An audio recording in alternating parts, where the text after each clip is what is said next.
Hi friends, welcome মই প্ৰাঞ্জলে মোৰ পিকেএছ চেনেললৈ সকলোকে স্বাগতম জনাইছো। কেইদিনমান বিৰতিৰ পিছত আজি মই আপোনালোকৰ কাৰণে লৈ আনিছো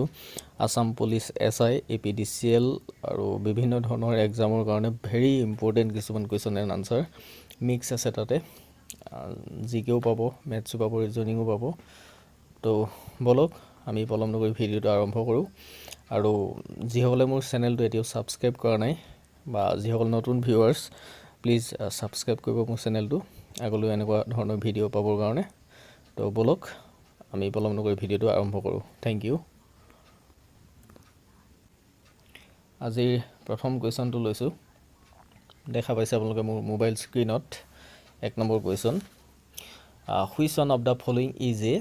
modified steam? ঠিক আছে, modified steam এটো এনেকুৱা ধৰণৰ কোৱেশ্চন অহা দেখা পোৱা যায়। তো ইয়াৰ ৰাইট আনসাৰ হ'ব পটেটো। ঠিক আছে, পটেটো হৈছে তাৰ ৰাইট আনসাৰ, এটো হৈছে modified steam। তো নেক্সট 2 নম্বৰত আহিছো, the most commonly consumed staple cereal in India is, তো ৰাইট আনসাৰ হৈছে অপশন এ ৰাইস।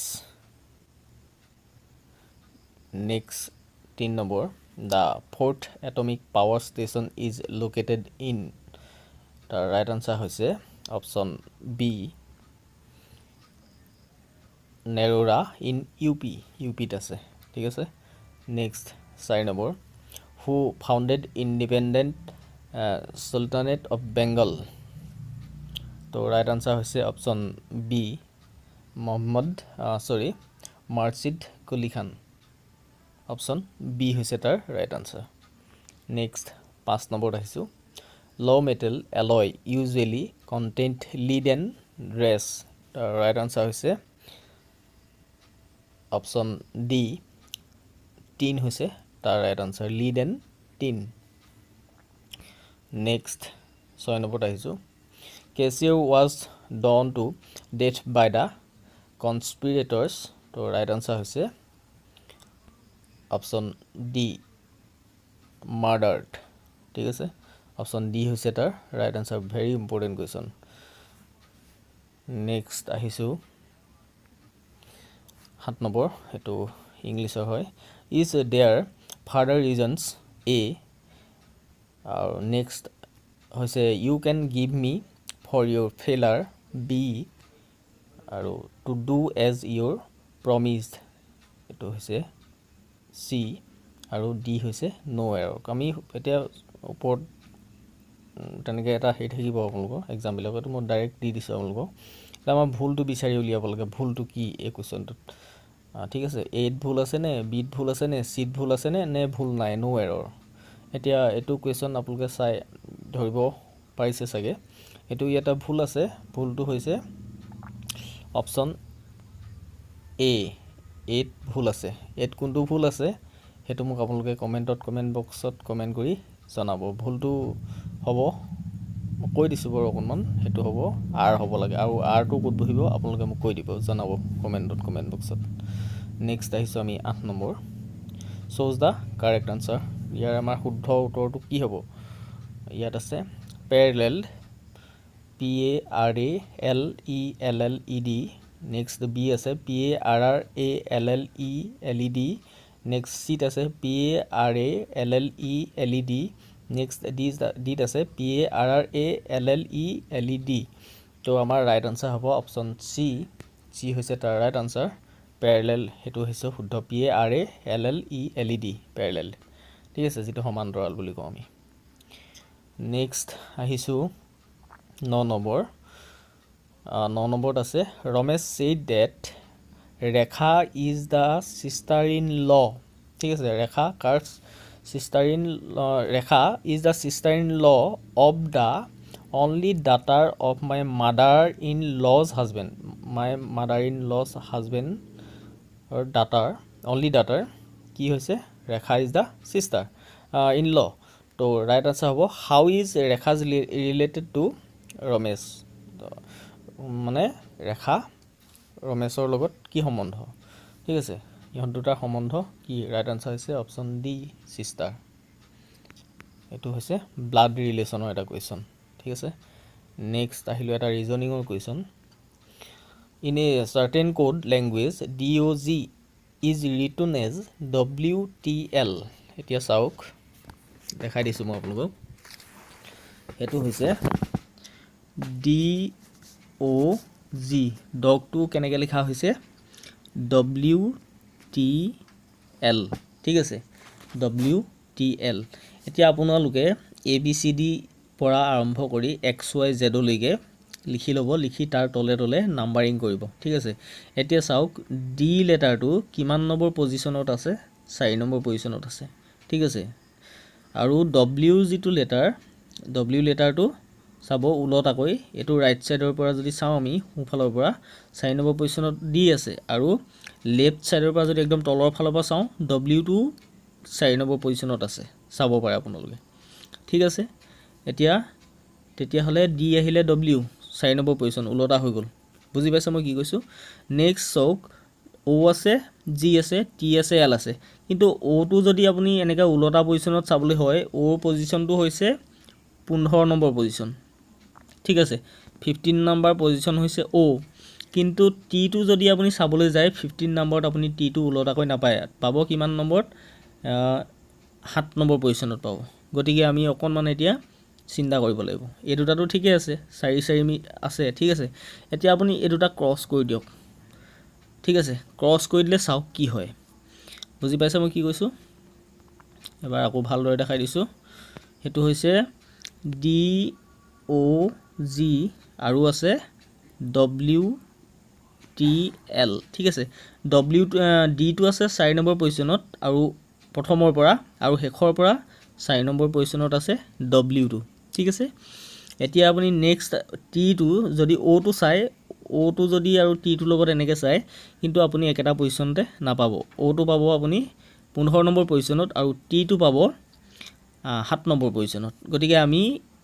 কি কৰিব লাগিব অকনমান চিন্তা কৰি আমি কেনেকৈ কৰিব লাগিব এটো ক্ৰস কৰি চাওক ঠিক আছে ও টো পাব 15 নম্বৰ পজিশনত কিন্তু উলটাকৈ যদি এল টো চাই এল টো আপুনি 15 নম্বৰ পজিশনতে পাব ঠিক আছে 15 নম্বৰ পজিশনত এল টো পাব আৰু ও টো 15 নম্বৰ পজিশনত আছে বুজি পাইছে মই কি কৈছো নেক্সট যদি আমি জি টো চাবলৈ যাও জি টো আছে 7 নম্বৰ পজিশনত আৰু টি টো আছে 7 নম্বৰ পজিশনত মিলি গৈছে তেতিয়া হলে আপুনি যদি এতিয়া সি এ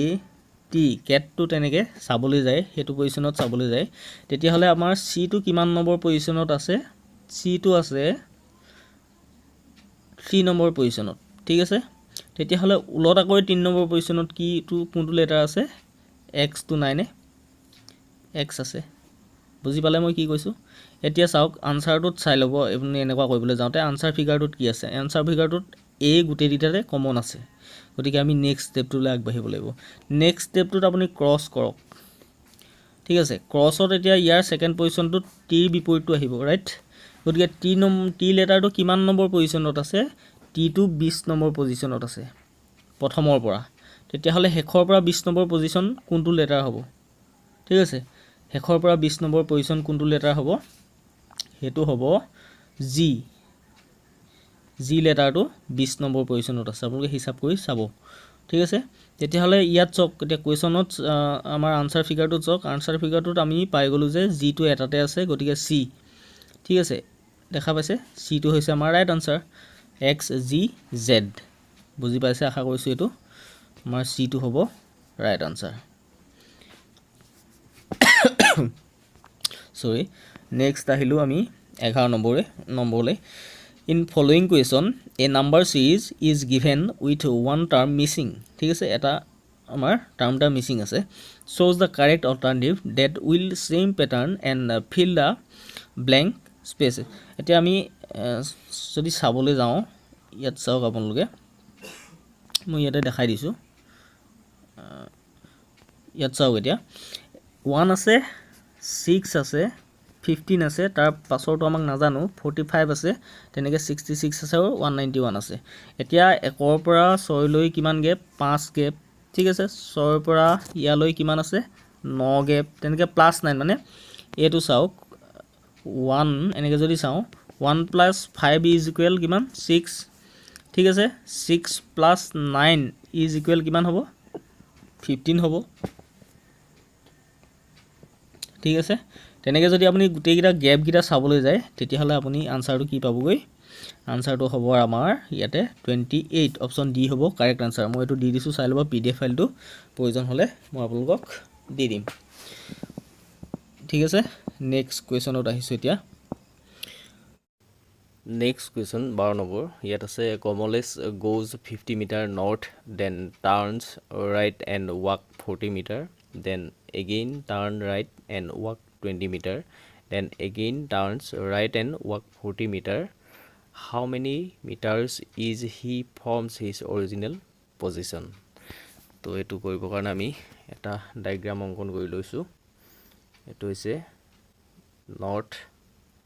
সাউথ ৱেষ্ট ইষ্ট ঠিক আছে এতিয়া আমাক কৈছে যে কমলেশে ইয়াৰ পৰা ধৰি ললোঁ হি অৰিজিনেল পইণ্টটো ইয়াত আৰু 50 মিটাৰ গৈছে এফালে নৰ্থত ঠিক আছে 50 মিটাৰ নৰ্থত গ'ল দেন ৰাইট টাৰ্ণ ল'লে এফালে আহিব কিমান মিটাৰ গ'ল 40 গ'ল নেক্সট আকৌ 20 আহিলে ৰাইটত আকৌ হি ৰাইটত গ'লে এইটো সাইডলৈ আহিলে কিমান আহিলে 40 আহিলে গতিকে আমাক সুধিছে যে ইয়াৰ পৰা ইয়ালৈ how many metres he from his original পজিশ্যনৰ পৰা কিমান মিটাৰ দূৰত আছে গতিকে যেহেতু ইয়াৰ পৰা ইয়ালৈ 50 গৈছিল আকৌ ইয়াৰ পৰা ইয়ালৈ 40 গ'ল ইয়াৰ পৰা ইয়ালৈ 20 আহিলে ইয়াৰ পৰা ইয়ালৈ 40 গ'ল এই দুইটা 40 গতিকে এইটো 20 হ'লে এইটো 20 হ'ব ৰাইট 20 হ'ব তেতিয়াহ'লে যদি আমি এইটো এনেকৈ চাওঁ নৰ্থ ইয়াৰ পৰা ইয়ালৈ 50 40 ইপিনে 20 গ'ল ইপিনে গ'ল এইটো যদি 20 হয় এইটো যদি 50 হয় ইয়াৰ পৰা ইয়ালৈ গতিকে 50 মাইনাছ 20 সমান 30 ৰাইট আনসাৰ হ'ব আমাৰ অপশ্যন ডি আশা কৰিছোঁ নিশ্চয় এইটো বুজি পালে তো নেক্সট কুৱেশ্যনত আহিছোঁ নেক্সট আহিলোঁ আমি 13 number question an article when sold at a gain that means 5% gain ইমান 5% মানে লাভত ঠিক আছে যদি বিকিব বিচাৰে তেতিয়া কি হয় 15 টকা হয় more than when sold at loss of 5% what is the cost price এতিয়া আমি CP টো উলিয়াব লাগে CP উলিয়াব লাগে cost price টো উলিয়াব লাগে এটো চাই লওক মই ইয়াতে দেখাই দিছো 5% gain যদি আমি একদম শর্ট ফর্মত যাও কৰিবলৈ 5% gain plus 5% less হয়নে টোটাল কিমান হল 10% 10% ত কিমান 15 টকা গতিকে আমি যদি ধৰি লওঁ CP x বুলি তেতিয়া হলে মানে কষ্ট প্ৰাইস যদি আমি ধৰি লওঁ প্ৰাইস দুটাৰ x ঠিক আছে তেতিয়া হলে আমি কি কৰিব লাগিব 10% of x ৰ 10% 15 গতিকে x ইকুয়াল ডেফিনেটলি কিমান ল'ব 15 ইনটু 10 গৈ দিয়ক 150 পাব ঠিক আছে 150 হ'ব আমাৰ ৰাইট আনসাৰ তো অপচন সি হৈছে আমাৰ right answer next question 15 number 5 years ago the average age of ABCD was 45 years কিমান ABCD 5 বছৰ আগত কিমান ইয়াৰ্স আছিল 45 years with E joining them now the average of all the 5 is 49 E join কৰাৰ পাছত তেতিয়া এভাৰেজ সিহঁতৰ কিমান হ'ল এজটো 49 years how old is E কিমান বছৰ আমাক সুধিছে এতিয়া চাওক এভাৰেজ উলিওৱাটো সকলোৱে জানে এতিয়া আমাক কৈছে যে গোটেই গিটাৰ টোটাল প্ৰথম গিটা চাওক এতিয়া ABCD যদি চাবলৈ যাওঁ আমি ABCD কিমান আছিল 45 আছিল ঠিক আছে এভাৰেজ এজটো তেতিয়া হলে 45 ইনটু 4 ঠিক আছে সিহঁতৰ এভাৰেজ এজ প্লাস 5 বছৰ আগত 4 ইনটু 5 ঠিক আছে 4 ইনটু 5 years ইকুয়াল কিমান হ'ব এটো হ'ব 200 years ঠিক আছে তেতিয়া then total age present age গুটেই গিটাৰ লগ লগাই দিলে কিমান হ'ব total age present age of A B C D E join কৰাৰ পাছত যদি আমি চাওঁ 49 ইনটু 5 ইকুয়াল কিমান হ'ব 245 years নহবনে গটিকে সো এজ কিমান হ'ব ই ৰেজটো উলিয়াবলৈ হ'লে আমি কি কৰিব লাগিব 245 ৰ পৰা 200 মাইনাছ কৰি দিয়ক আপুনি পাব 45 years ৰাইট আনসাৰ হ'ব C next question MS Word allows creation of type of document by default এটো by default কি থাকে এটো হৈছে অপচন A হৈছে তাৰ right answer MS Word .doc ফাইলটো doc হিচাপে .doc next question ত আহিছো which one of the following is not a characteristic of email কোনটো ইমেইলৰ characteristic হয় এটো নহয় হেতু হৈছে right answer option B 17 number record maintenance in database ঠিক আছে অপশন বি হৈছে তাৰ কাৰেক্ট আনসাৰ নেক্সট কোয়েশ্চনত আহিছো 18 number in the Supreme Court of India the number of জাজ including the chief justice is now তো রাইট আনসার হৈছে তাৰ 18 number right answer option D হৈছে তাৰ কাৰেক্ট আনসাৰ 31 ইস ঠিক আছে নেক্সট কোয়েশ্চনত আহিছো 19 number the leader of the Bardoli Satyagraha 1928 was কোন আছিল ৰাইট আনসাৰ হৈছে তাৰ option A Sardar Vallabhbhai Patel right answer next question 20 number 20 number আছে Loki Samvar is the nearest to next question Lake Sambar is the nearest to which of the following cities of Rajasthan ঠিক আছে তো right answer হৈছে ইয়াৰ option B Jaipur ঠিক আছে জয়পুৰত আছে তো আজিলৈ ইমানেই বন্ধুসকল 20টা কোৱেশ্চন লৈ আনিছিলো ভেৰি ইম্পৰ্টেন্ট হয় গোটেইখিনি চাব আপোনালোকে আৰু কমেন্টত জনাব কমেন্ট বক্সত তো ইমানেই আছিল thank you thanks for watching আৰু প্লিজ আজিসকলে মোৰ চেনেলটো এতিয়াও সাবস্ক্ৰাইব কৰা নাই সাবস্ক্ৰাইব কৰিব আৰু কমেন্টত জনাব মোক থ্যাংক ইউ